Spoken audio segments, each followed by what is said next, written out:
black shorts, as I stand before you tonight, we are on the brink of victory. Our policies are clear. Our policies are just.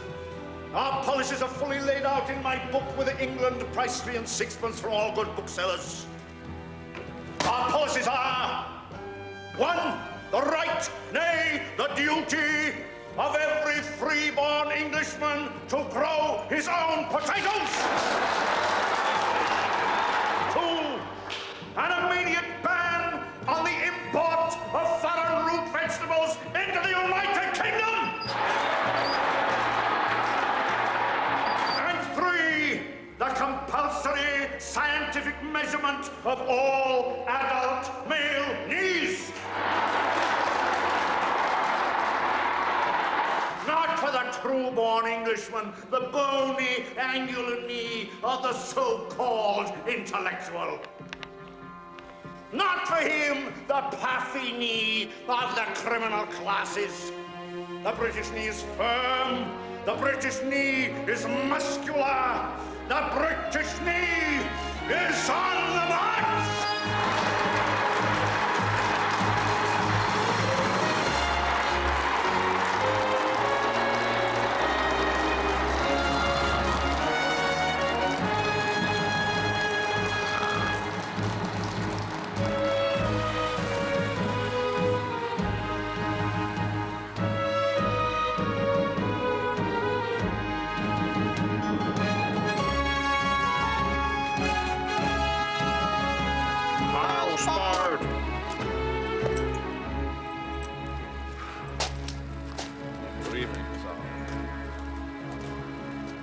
Excellent rally, excellent. A dozen new recruits to the cause. Oh, that's good, isn't it? I'm sorry you weren't there, Watkyn. One had hoped that one's best friends would support one in the task of rebuilding Britain. Yes, I'm sorry too. Midnight for cataloguing Miss Silver collection. Your collection cannot control your life, Watkyn. You must come with me next Thursday when I dress the Eagle Battalion at Minchinhampton. Yes, very possibly. I shall now retire. We have to catch the 9:30 tomorrow, remember? Oh, yes.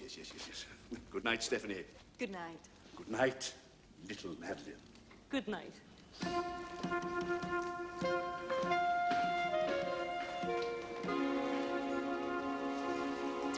His knees.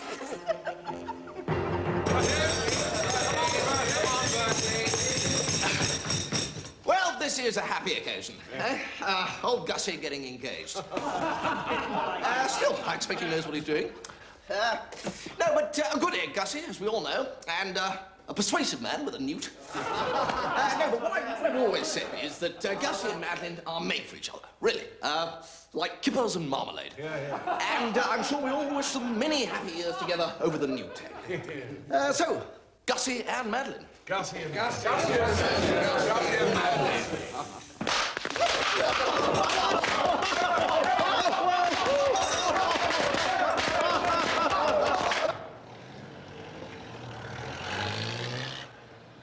Well, Jeeves, a most satisfactory binge last night.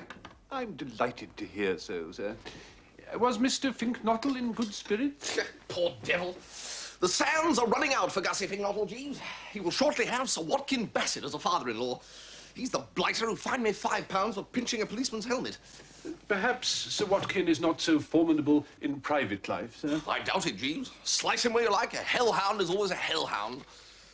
Is that the papers you've got there? No, sir. It is some literature from the Round-the-World Cruise Bureau. I thought you might care to glance at it. Jeeves, this nuisance must now cease. Travel is highly educational, sir. I cannot do with any more education, Jeeves. I was full up years ago.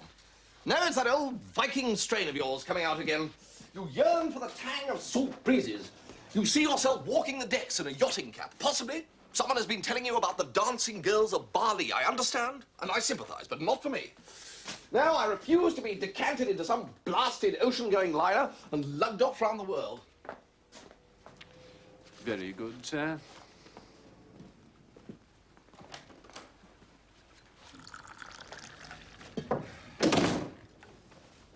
You must understand, Jeeves, that when two men of iron will live in close association with one another, there are bound to be occasional clashes. Very good, sir. Very well. We'll say no more about it. Any letters today? No, sir. One telephone communication, however, from Mrs. Travers. She will be coming to visit us directly. Oh? I wonder what she would...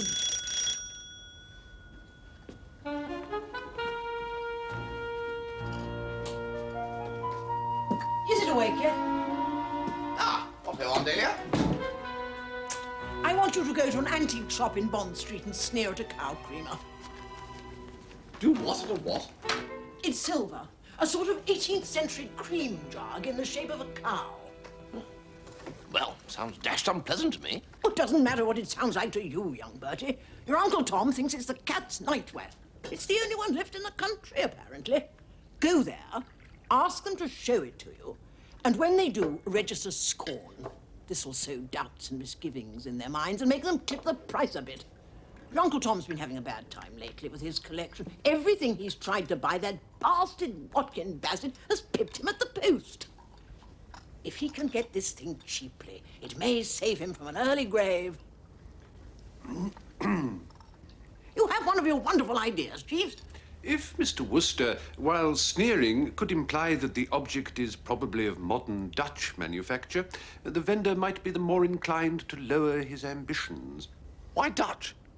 The Dutch, sir, while an admirable people in many ways and renowned for their domestic hygiene, are not considered to be of the first rank in matters of Argentine craftsmanship. Well, you heard what Jeeves said. Now, run along and sneer.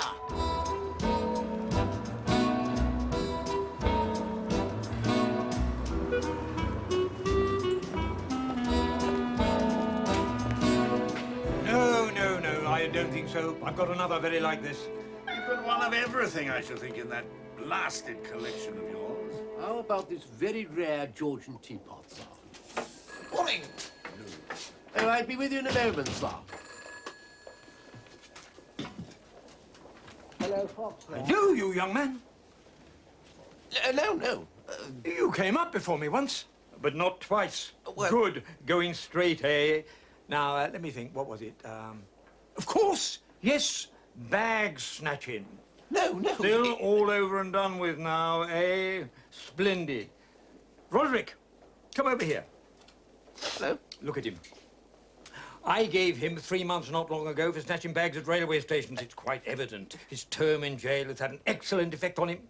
Quite reformed. Here's a shilling. Don't spend it on drink.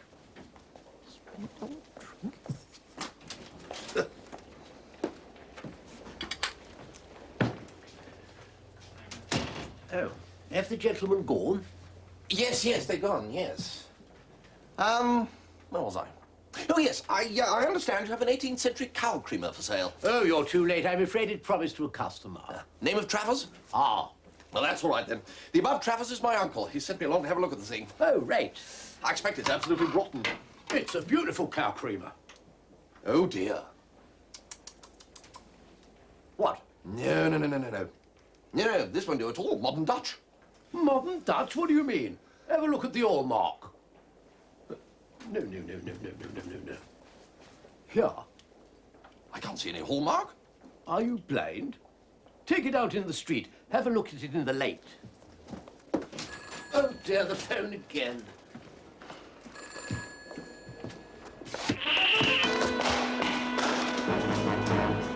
Smash and grab, man, by God! This is the sort of thing that makes one sick at heart, Spode. No. If you'll just let me explain. Explain, call the policeman, Spode. No, you don't understand. I understand far too well. All I was trying to...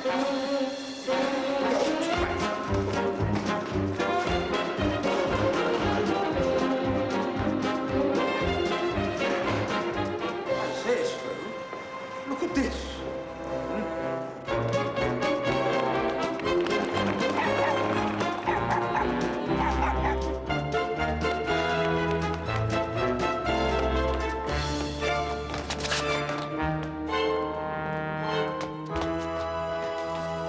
Can I help you, officer? Where did he go?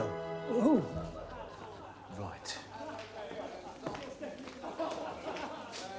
I shouldn't go in there if I were you, officer. Oh, no.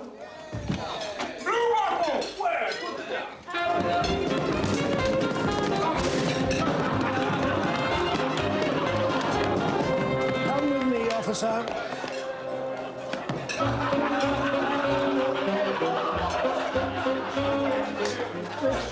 Come along.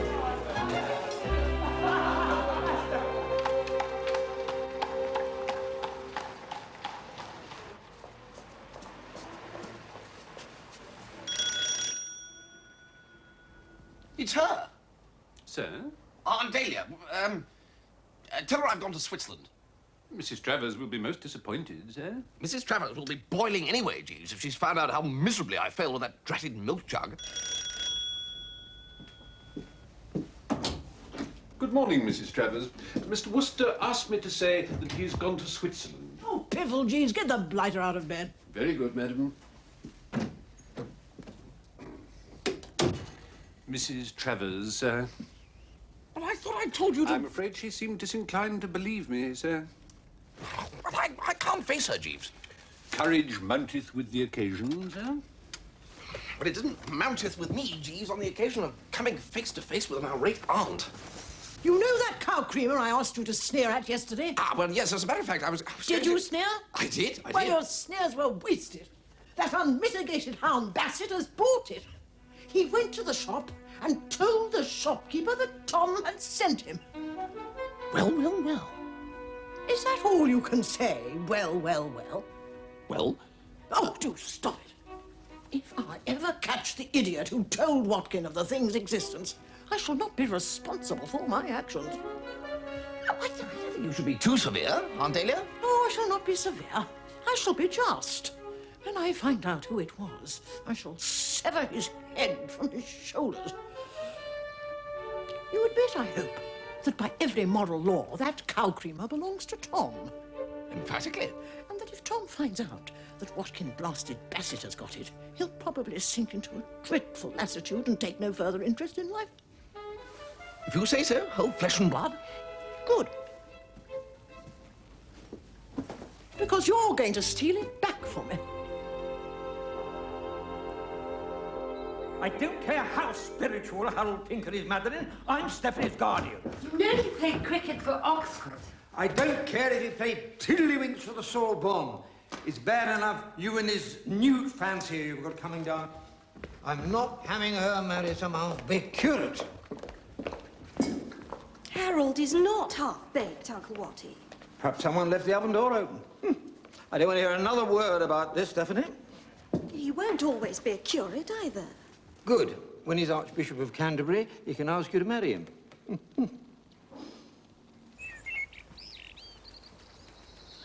It's no good, Stiffy. Sir Watkyn will never allow you to throw yourself away on a penniless curate. Oh, you are wet sometimes, Harold. We've just got to convince him that you're the stuff archbishops are made of. All right. I shall be dignified.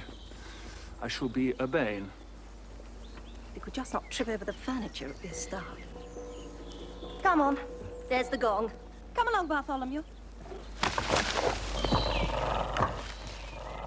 Under the new order, the whole of Wales and Scotland will be given over to the production of the potato. Nothing but potatoes.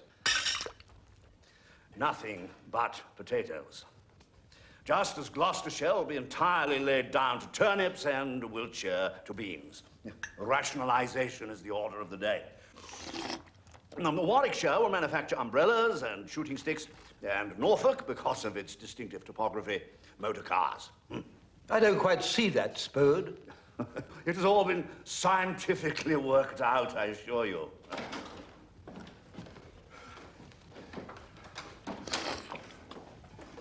I'm sorry I'm late, Watkyn.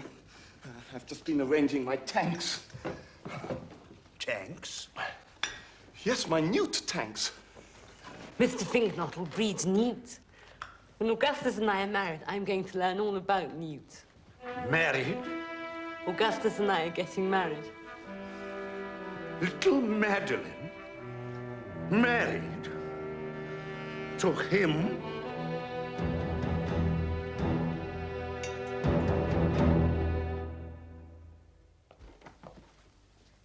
Have you seen Madeline? Gussie, could you help? I don't know. I've got something in my eye. Fly or something. Oh, yes, yes, yes. Why don't you have a look over there at the light?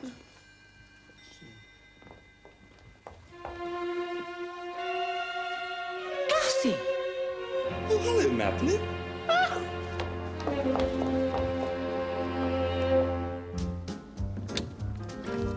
Telegram for Mr. Wooster.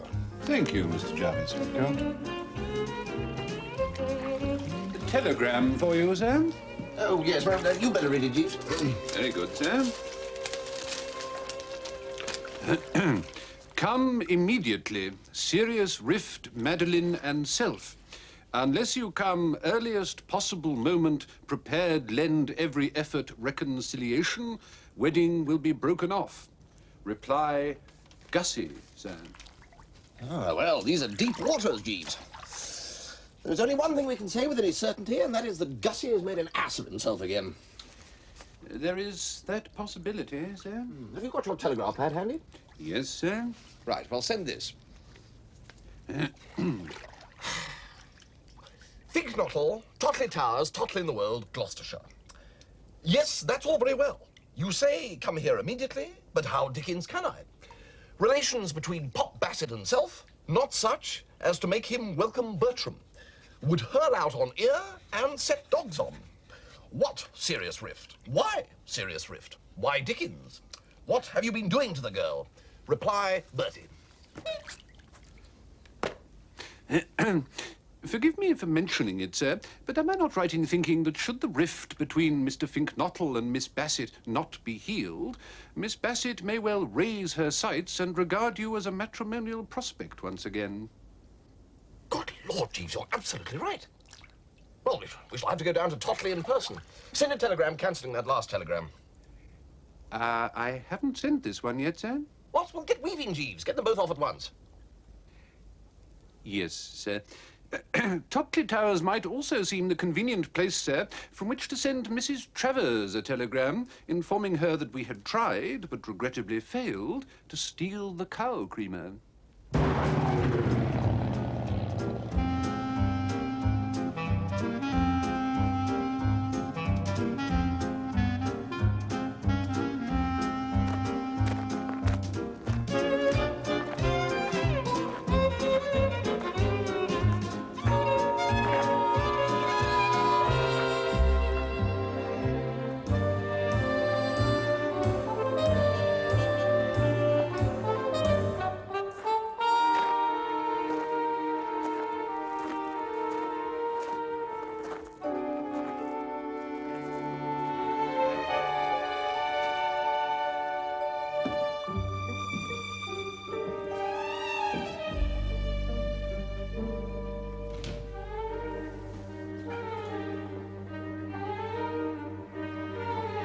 Hands up!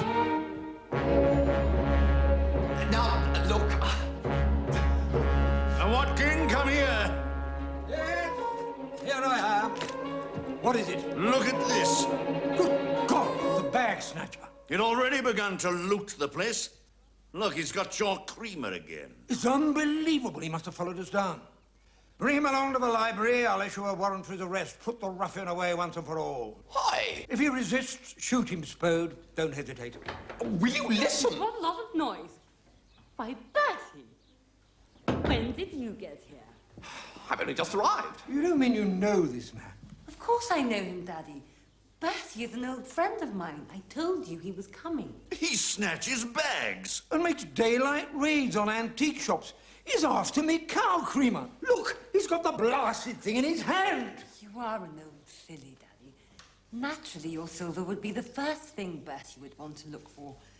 Bertie is Mr. Travers' nephew. What? Tom Travers' nephew? So of course he's interested in silver, just like his uncle. Oh. Come along, Bertie. Anyway, it wasn't bag snatching. Policeman's helmet stealing.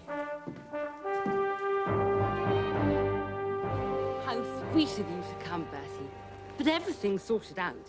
I thought I found him flirting with my cousin Stephanie, but he was only taking a fly out of her eye.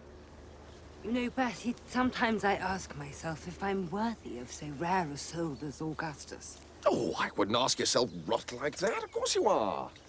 Now, when Gussie first met you, I said to myself, that's the bird, there she spouts. So, when's the wedding to be? September. Oh, well, I'd make it a bit earlier than that if I were you. You think so? Oh, yes, definitely. Get it over and done with, then it's off your mind. No, you can't be married too soon to a chap like Gussie. Dear Bertie. Always the soul of generosity.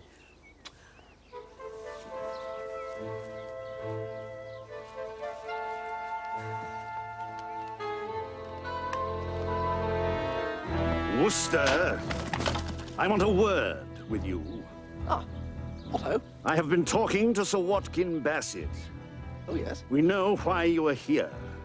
Oh, yes? Stop saying, oh, yes, you miserable worm, and listen to me. It is perfectly plain to us why you are here. Your uncle has sent you to steal the cow creamer for him. No. You needn't trouble to deny it. I found you with the thing in your hands already. Well... You're being watched, Wooster. Watched closely. There's going to be a police guard on the cow creamer. And if you're caught trying to steal it, I shall immediately beat you to a jelly. Oh. Or perhaps you think you will be clever enough to steal it without being detected. Listen to this. If that thing disappears at all, I shall know where it has gone, and I shall still beat you to a jelly. You will then go to prison. Have you got that clear? Definitely. Splendid.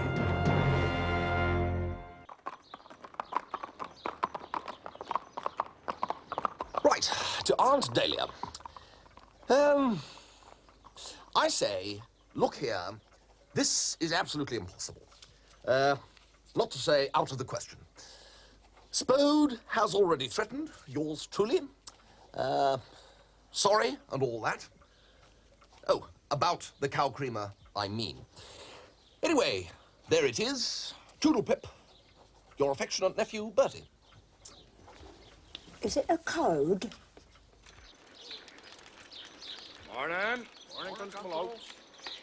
Where be the blackbird be? I know where he be up yonder low tree. I be after stick I'll hammer thee, blackbird I'll have thee. Oh, no, it's a darn Bartholomew dog.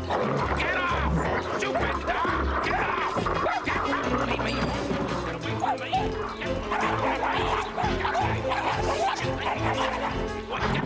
from me. Get away from you, stupid!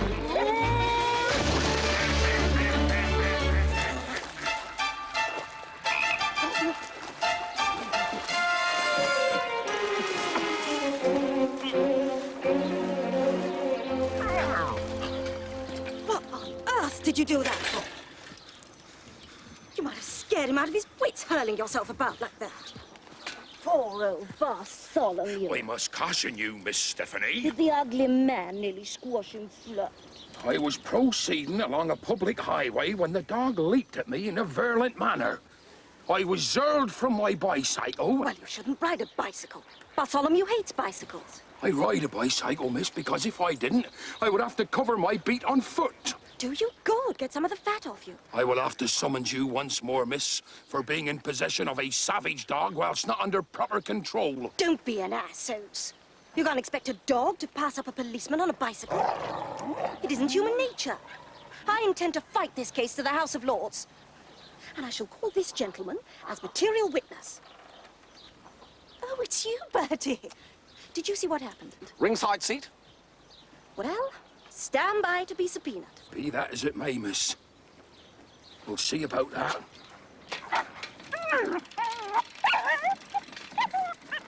I'm just on my way to see Harold. We're engaged, you know. Oh, don't tell us so. Uncle Watkyn mustn't know about it until he's been well sweetened. And who is this Harold?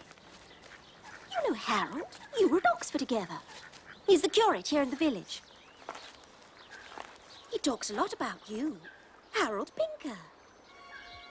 Stinker Pinker? Great Scott! I wonder where he got to.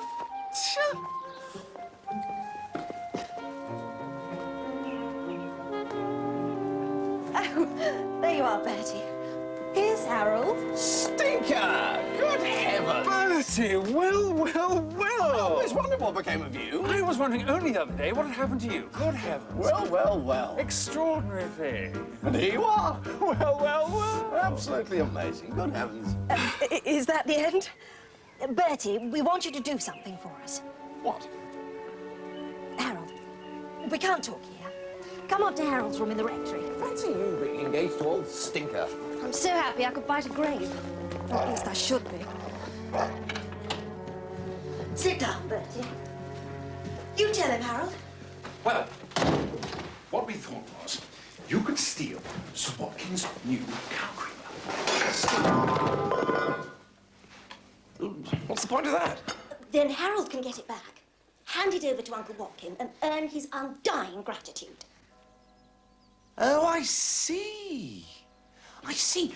You want me to put on a black mask, break in through the window, snitch this objet d'art, and then hand it over to Stinker. Oh, we hadn't thought of a mask. That's a very good idea, Bertie. And then I go off and do my stretch at Dartmoor. Oh, no, you escape, of course. Then Harold comes back into the house, covered in blood. Whose blood? Well, yours, we thought. There's got to be signs of a struggle to make it more interesting. Midnight tonight, okay? Don't you think it's a wonderful scheme, Bertie? Wonderful. Goodbye, Stiffy. You don't mean you won't do it? I do mean I won't do it.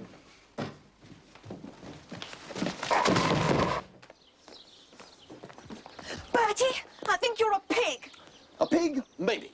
But a shrewd, level-headed pig. A pig who was not born yesterday and has seen a thing or two. Oh, all right, Bertie. But I think you're jolly mean. I don't know how Madeline can be so fond of you. Now that she and Gussie have broken their engagement, you should show a little interest. She's such a lovely girl. Stiffy, you will understand that I'm implying nothing derogatory to your cousin when I say that there are certain females whom one is prepared to fight off with a blackjack. And it is to this group that your cousin Madeline belongs. Besides which, Madeline tells me that she and Gussie are all hearts and flowers again anyway. Why have you gone all quiet? I'm just trying to straighten things out in my mind. You know, Bertie, if I told Madeline that Gussie really was trying to kiss me the other night... But he wasn't. Well, how do you know? Well, I know Gussie. But if I did tell Madeline that, then it would be over for good between her and Gussie. And she'd probably start thinking about you again, Bertie. You know how fond of you she is. Now, look. However, as you're going to be so sweet and going to help me and Harold by stealing that cow creamer thing, I suppose I shall have to stretch a point or two and not tell her. Stiffy. Midnight tonight, Bertie.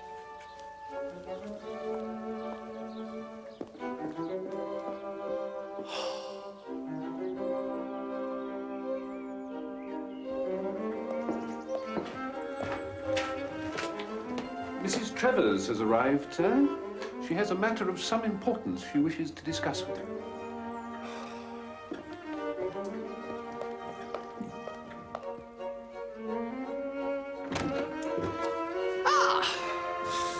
What-ho, under my bosom? What do you mean by sending me those blasted silly telegrams? What? Oh, in Ray the cow cream, you mean? Well, as I said, Aunt Dahlia, one has tried, one has failed. One can do no more. Don't you try that dying duck in a thunderstorm stuff on me, young Bertie. You will get that cow creamer. No, you don't understand, Aunt Dahlia. I have tried. I've been threatened with a shotgun, and Roderick Spode says that if I try again, he'll beat me into a jelly. Yeah? Go on. What do you mean, yes, go on? You wouldn't want your favourite nephew to be beaten to a jelly now, would you? Might be an improvement. Oh, just pull yourself together, Wooster, and retrieve that cow creamer. Get him moving, Jeeves. Very good, Mrs. Travers. This is getting beyond a joke, Jeeves. Aunt Dahlia wants me to pinch that blasted cow creamer. Stiffy wants me to pinch the blasted cow creamer. Do you want me to pinch the cow creamer, Jeeves? I think it would be most unwise. Well, you're the only one. I explained to her why it was impossible, and all she could say was, well, get on with it. There may be a way of taking Roderick Spode and his threats of violence out of the picture altogether, sir. Really? Well, I don't see how. If one were to get the goods on Mr. Spode, as I believe the underworld phraseology has it, he might well be rendered a negligible force, sir. Well, yes, but we haven't got anything on him. I don't even know where we'd look. I was thinking of the Junior Ganymede, sir. It is a club for gentlemen's personal gentlemen in Curzon Street. A club? You mean like White's? Of a similar nature, sir. The premises are more comfortable, however, and the members less Bolshevik. And you're a member? Oh, indeed, sir. And Mr. Spode's personal attendant is sure to be a member also, and would naturally have confided to the secretary a good deal of information concerning Mr. Spode for inclusion in the club book. The club book? Under Rule 11, each member is required to supply the club with full information regarding his employers, past and present. This not only provides entertaining reading, but also serves as a warning to those members who may be contemplating taking service with gentlemen who fall short of the ideal. Did you tell them about me? Oh, yes, sir. Well, everything. The night I came home from Pongo Twistleton's birthday party and mistook the standard lamp for a burglar. That episode is a particular favourite with members, sir. They like to have these things to read on wet afternoons. So what's your idea, then? Phone the secretary for information about Spode? The secretary is not permitted to dispense such highly confidential information over the telephone wires, sir.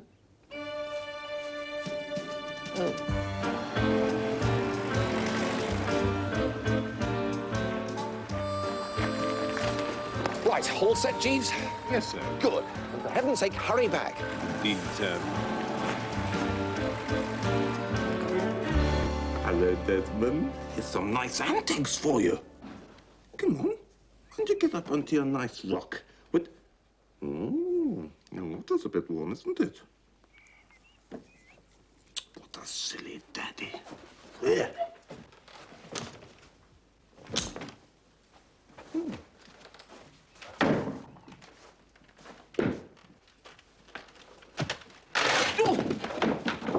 Come in.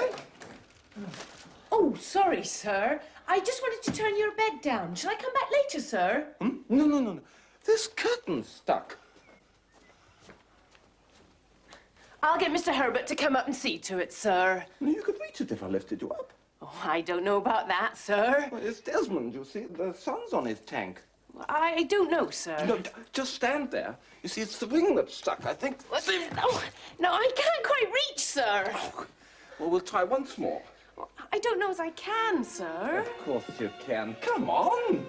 Gussie. Oh, hello, Madeline. I'm just, Gussie, how could you? Madeline? Of course, one can't get proper gentlemen nowadays. They're not what they were, sir. The one I've got at the moment insists on calling me by my first name. Oh, one tries to be tactful, of course. One is simply swimming against the tide. I blame their parents. Yes, How's yours now, Jeeves? Oh, really? Quite promising. I always suspected I could make something of him, and such is proving to be the case. But you want to see the book, don't you? I'm not considering another gentleman. This is quite another matter. The book for Mr. Jeeves, if you please.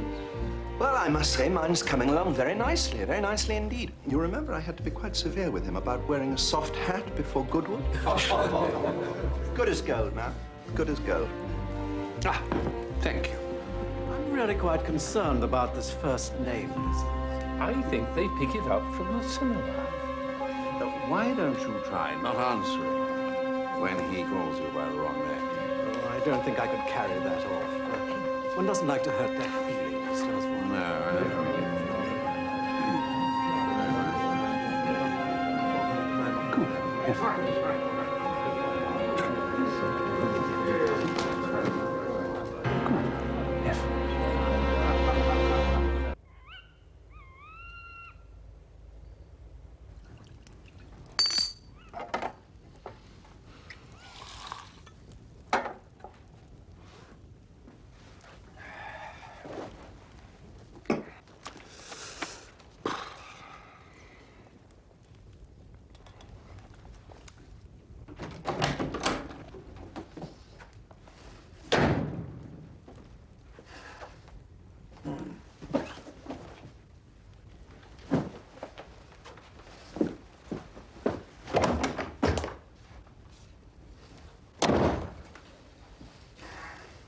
Anything I can do for you, Spode?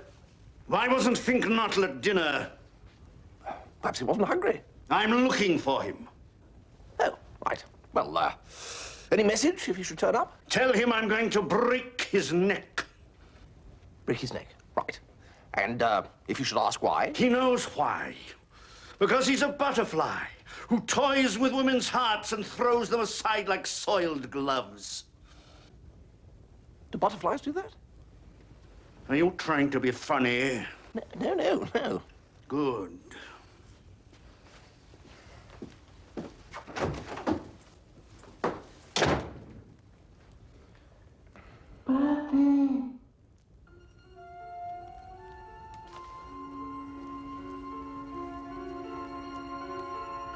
Show yourself.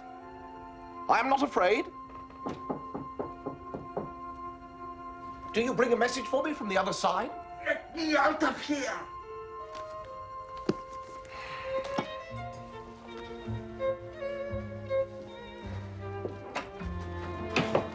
They ought to put handles on the inside of those things. What were you doing in there? Hiding! Why you didn't look in the wardrobe, I can't imagine. I thought these dictators were meant to be thorough. Stop complaining. Oh, what's all this about you throwing away Madeline's heart? It wasn't me, it was her. The housemaid was helping me with a curtain. Madeline came in and... Oh, what's the use? How are you on knotting sheets, Bertie? What do you mean, knotting sheets? They do it in books. You tie knots in them and then climb down out of the window. Oh, you're not afraid of Spode. I am. No, there's nothing for it but to start knotting sheets. You're not knotting my sheets. But Bertie, my life is at stake. I don't care. I decline to be a party to this craven scooting. Very well. I shall have to go off and hide somewhere till dawn when the milk train leaves. Goodbye, Bertie. You have disappointed me. Well, you have disappointed me. I thought you had guts. I have, and I don't want the ones exposed fooling about with them. So, 12 o'clock midnight, you're waiting in the silver room, all right? Yes, I see. In comes Bertie, you let him take the creamer thing, and then you biff him. Biff him. Yes, I see. He has agreed to this now, has he? He hasn't any choice.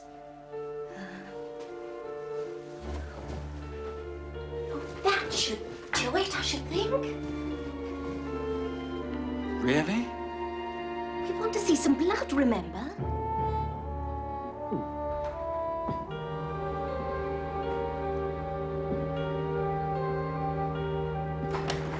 Who goes there? All quiet, Oates. All quiet, Sir Watkyn, sir. I'm turning in now. Remember, Oates, I'm relying on you. And keep a special eye on that cow creamer. Very good. Sir Watkyn, sir.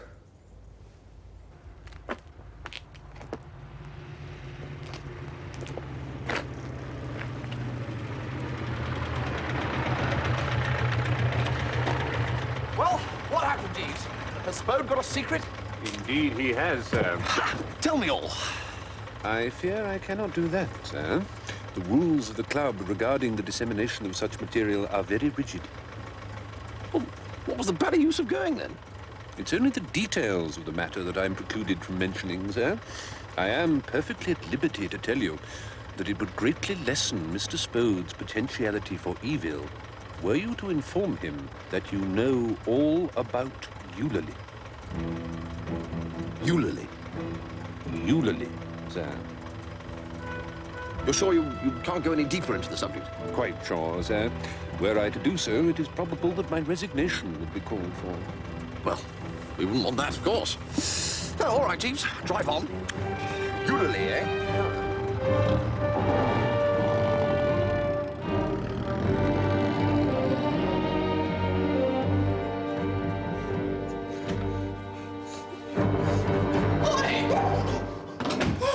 I thought it was Spode.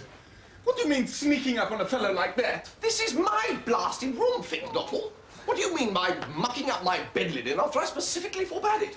You have sheets of your own, go and knock those. How can I? Spode's sitting on my bed. Ah, well, I have good news for you on that front, Gussie. You need no longer fear Spode. What do you mean I need no longer fear Spode? Talk sense, Wooster. I mean exactly what I say. Spode qua menace, if qua is the word I'm after, is a thing of the past. I have learned something about him, Gussie, which he would not care to have generally known. What? Do not bother yourself with details, old fruit. Suffice it to say that I'm now in a position to put it across the fellow in no uncertain fashion. If he should attempt any rough stuff, I shall give him the works. Frank Knuckle! Ah, this may be the blighter now. Lock the door! Lock the door! That will not be necessary. Watch me deal with him, Gussie. It may amuse you. Ha! Well, Spode, what is it now? Spode! What do you want? Well, since you ask, I would like to know why the devil you keep coming into my private apartment and taking up space which I require for other purposes. I assume you have a room of your own. Why don't you get back there, you fat slob, and stay there? Did you call me a fat slob? I did. It's about time that some public-spirited person told you where to get off. The trouble with you, Spode, is that just because you've succeeded in inducing a handful of half-wits to disfigure the London scene by going about in black shorts, you think you're someone. You hear them shouting, "Hail, Spode," and you imagine it's the voice of the people. That is where you make your bloomer. What the voice of the people is actually saying is look at that frightful ass Spode swanking about in footer bags. Did you ever in your life see such a perfect perisher? I shall attend to you later. On the contrary, Spode, I shall attend to you now. Spode, I know your secret. Hey? I know all about. Well, you know all about what? Euthymal. Yeah, Eureka!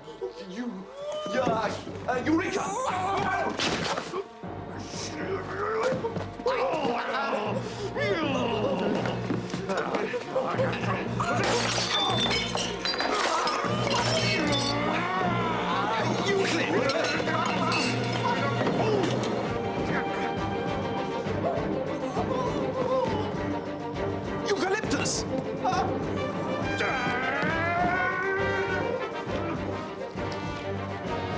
Euripides! And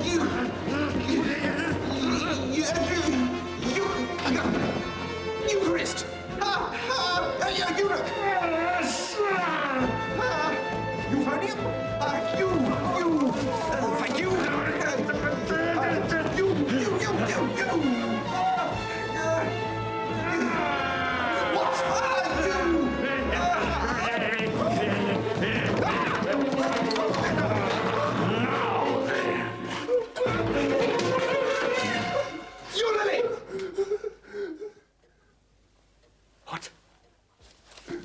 I know all about it, Spode. Oh, yes, I know all about you, Lily. Oh, but how did you find out? Well, I have my methods, Spode. But you won't tell anyone, will you, Wooster? No, I won't. Oh, thank you, Wooster, thank you. Provided that we have no more of these extraordinary exhibitions on your part. Oh, of course, of course. I've been acting rather hastily. I forgot myself. It won't happen again. Well, it had better not. Good Lord, threatening to beat a chap to a jelly. Oh, I know. I was wrong. Well, I shall be very sharp on that sort of thing in future, Spode. I understand. Yes. As a matter of fact, I've not been at all satisfied with your behaviour ever since I came to this house. You called me a miserable worm this morning. I'm sorry that I called you a miserable worm, Wooster. I spoke without thinking. Yes, well, always think, Spode, always. Right, well, that is all. You may withdraw. Good night, Spode. Good night, Wooster. And say good night, nicely, to Mr. Fingnottle. Oh, good night, Fingnottle.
gone, sir. What's gone? The cow thing, sir.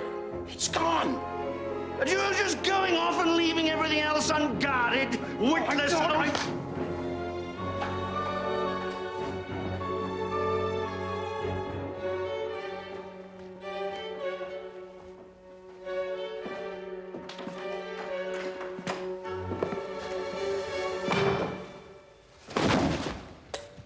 You did it!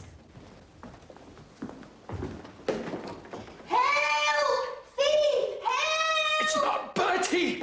What? Oh, it doesn't matter. Help! I can't understand it, Sir Watkyn, sir. He's got to be there somewhere, Sir Watkyn, sir. Harold caught the thief. What? Oh, well done, young man, well done. Who's that? Harold saw him come in and hit him with his cricket bat. What the devil are you doing, Spode? Oh, no, you idiot, Harold! That fool, the policeman, said there was some silver missing. There was an intruder, Sir Watkyn, sir. I very nearly apprehended him, and... My cow creamer. It's gone. It's gone.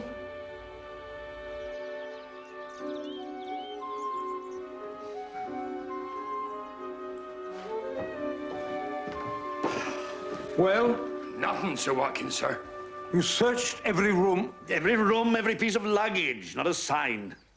You have trampled on the most elementary rules of hospitality, Sir Watkyn. If you are now quite satisfied, I shall shake the dust of this place from my feet. Butterfield, be so good as to call me a taxi. Very good.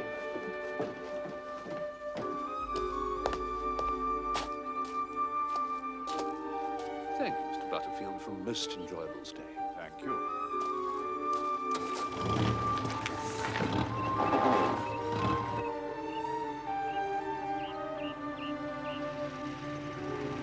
Bloody rum, Jeeves, all that. Indeed, sir. Just seems to have vanished into thin air. Everything all right, old kith and kin?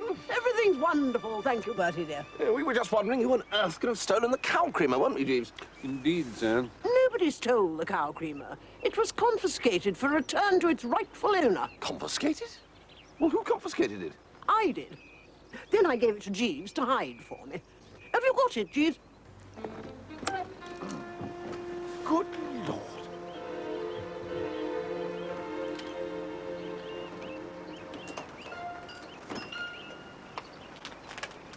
Good Lord. Thank you, Jeeves. Ta-da, Bertie.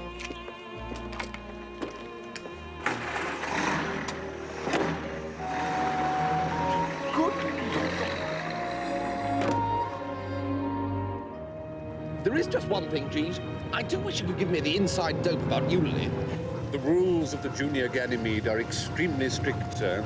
Jeeves, if you give me the lowdown, I will come on that world cruise of yours.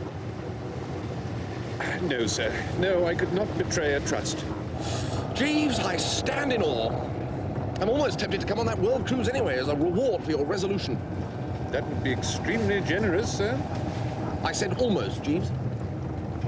Yes, sir. The adverb did not escape me.